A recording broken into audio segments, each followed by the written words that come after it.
Welcome to It's the Economy, and this is a very big question. The onset of the monsoon over Kerala has now been delayed to probably June 8th, as per the IMD. Already, the El Nino that's forecast for the current year may weaken the latter half of India's monsoon. That is, it could weaken by August. So will this, together with the delayed onset and a likely weakening in the second half, shorten the sowing season? How can this affect crop acreage, crop harvest, supplies, prices, and above all, rural demand, which is still weak? For all these questions, I'm joined by the best in the business. Dr. Ramesh, the agriculture economist and member of the Niti Aayog, and Harish Damodaran, rural affairs editor at the Indian Express. Gentlemen, thank you very much for joining me and for what will definitely be very important questions for both the market and the economy. Dr. Chand, first to you. This combo, delayed monsoon, so cropping gets pushed by probably a week across the country, and maybe the latter half getting impacted by weakening monsoon. Will this have any impact on cropping and harvest? No, you see, this day of arrival of monsoon in different part of the country is not a mechanical process that it will happen on that day. We have arrived at those days, behavior of the monsoon in the past, that most likely it will arrive in Kerala on 4th of June.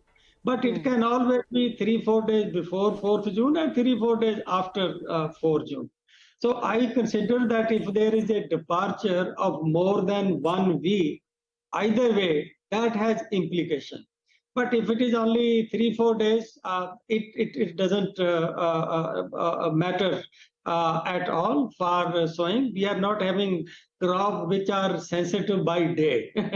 We have crops which are sensitive by weeks, by fortnight, but not crops which are sensitive by day, that if it gets delayed by 3 days.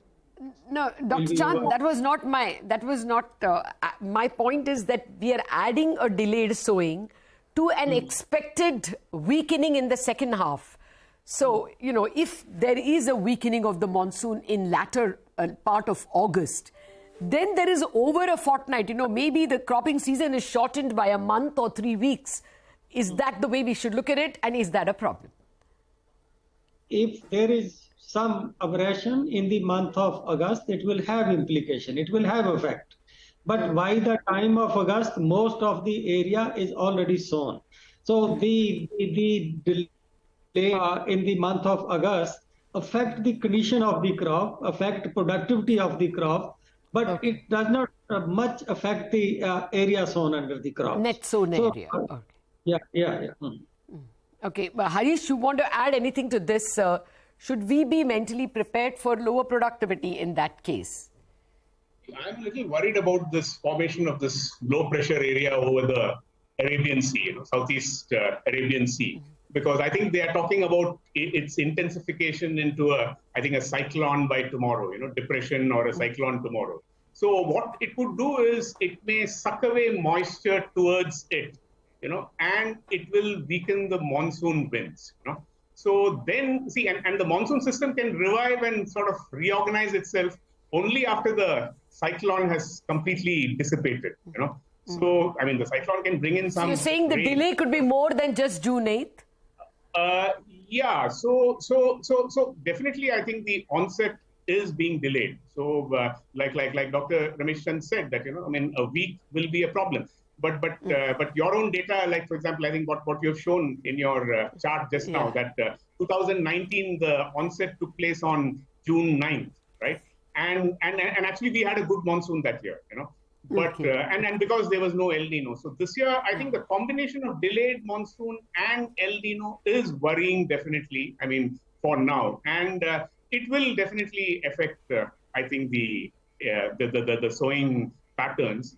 Like, for example, I see farmers sowing less area under cotton this year, for two reasons. One is the cotton is almost like growing two crops. It requires a lot of water. Obviously not as much as sugarcane or paddy, but it needs some water. So farmers may switch from cotton, and plus, cotton prices are low. They've fallen to, I think, 7,000 rupees a quintal or something, whereas last year we saw farmers getting 10,000 rupees, 12,000 rupees per quintal. So because of this, so you'll see some kind of a shift in acreage. Like, for example, cotton may move towards, say, groundnut. Cotton may move towards arhar. Arhar needs less water, and plus the prices are very good, right? I mean, farmers. I think the mandi prices of arhar are now way above MSP. I think something like 9,800, 10,000 rupees. So you may see some kind of area shifts happening. But right now, yes, definitely the delayed onset and plus a possible El Nino in the second half would be some kind of a double whammy. And if the El Nino is whatever, and usually you have a lagged effect. El Nino comes today, but the effect of the actual rains may be delayed. So that could affect even the Rabi crop. So we are not looking at a very pretty picture when it comes to current production. But thankfully we have enough stocks.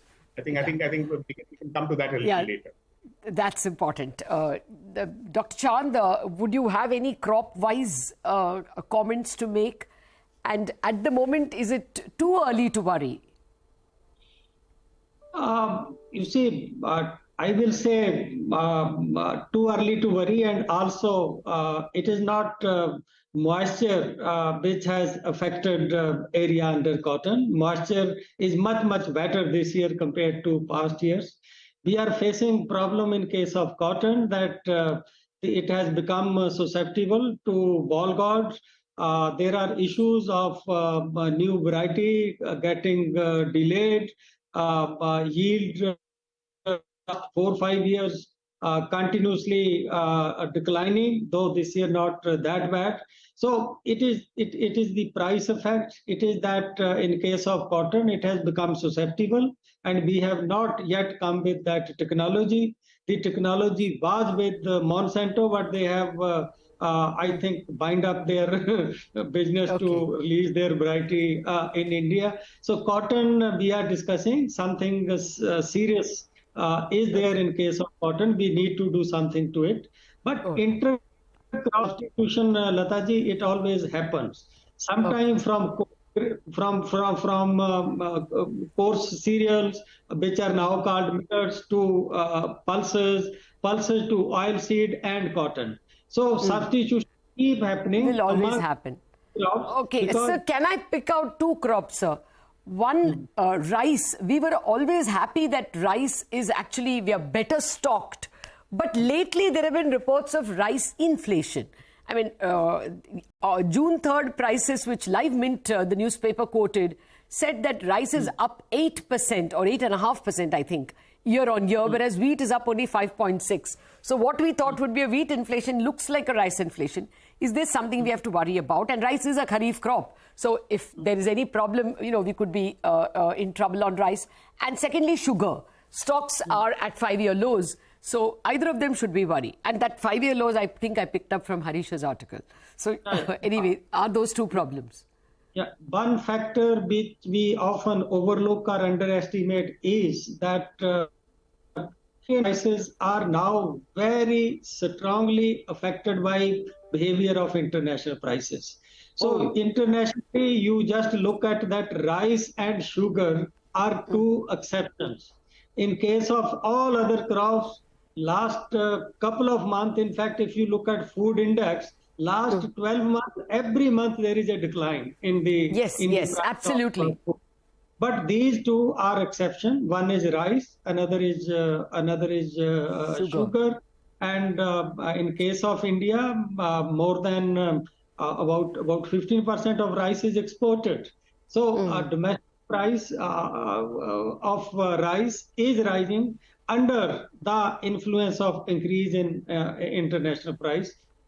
There are serious domestic conditions. Like in cotton, still we have domestic factor that this production is this year much less compared to, but it was last 3-4 years. But in case of rice, it is purely effect of international price move. Okay, but Harish, is it like it can be mitigated because the rice stocks are 40 million? So we should not have, I mean, it could be managed by open market operations of the government? I think the government has many brahmastras with it. like we've been seeing this over the last 1 year, right? We started with a ban on wheat exports, right? Then we had a ban on export of broken rice, and plus a 20% tariff on non-parboiled non-basmati rice. Okay. Now we have a ban on sugar exports. Okay. And last week I think we had stock limits being imposed on tur and urad. So I think right now the stocks are comfortable. I mean, or let me say that they. Oh, I'm sorry, Harish, we just lost you. Okay, very quickly, Dr. Chand, we don't have to therefore worry about food inflation this Kharif?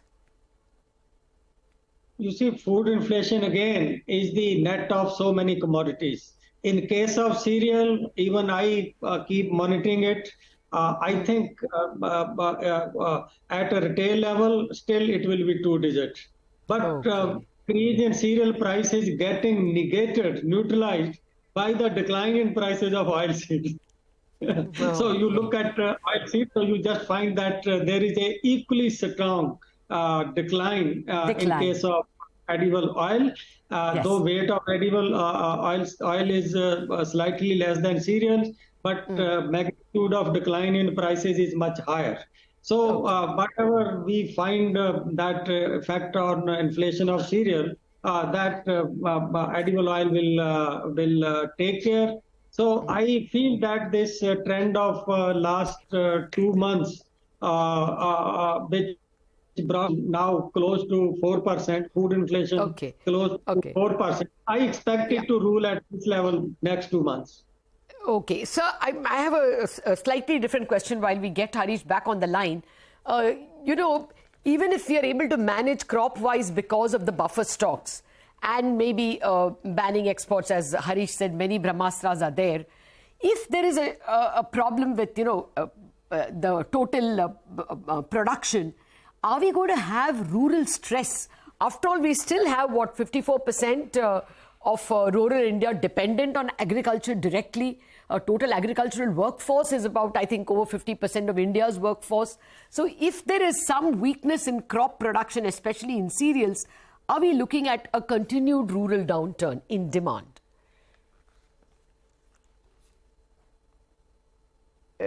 Dr. Chand.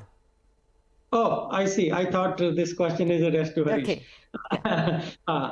You see, again, there are so many factors. First is that in rural India, agriculture is only 1/3.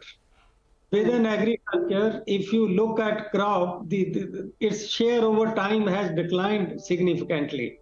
The livestock share has increased at a very fast rate, and even fishery sector is also share is increasing. So effect will be there if at all what you are saying is true, but I have all doubt that whether that will be true or not.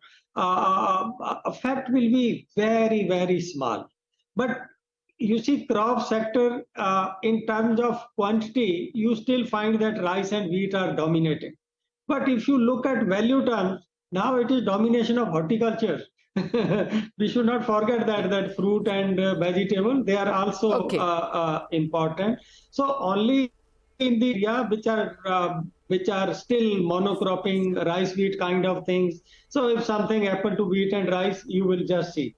In other area where agriculture is diversified and diversifying, even if area under horticulture is 7%, the income share will be 35% because horticulture is 5 times productive than.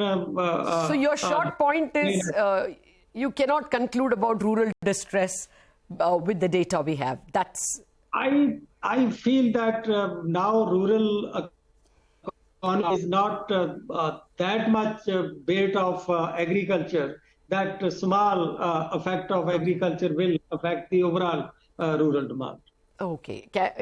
Do we have Harish back with us? Okay, that's a pity. We actually run out of time.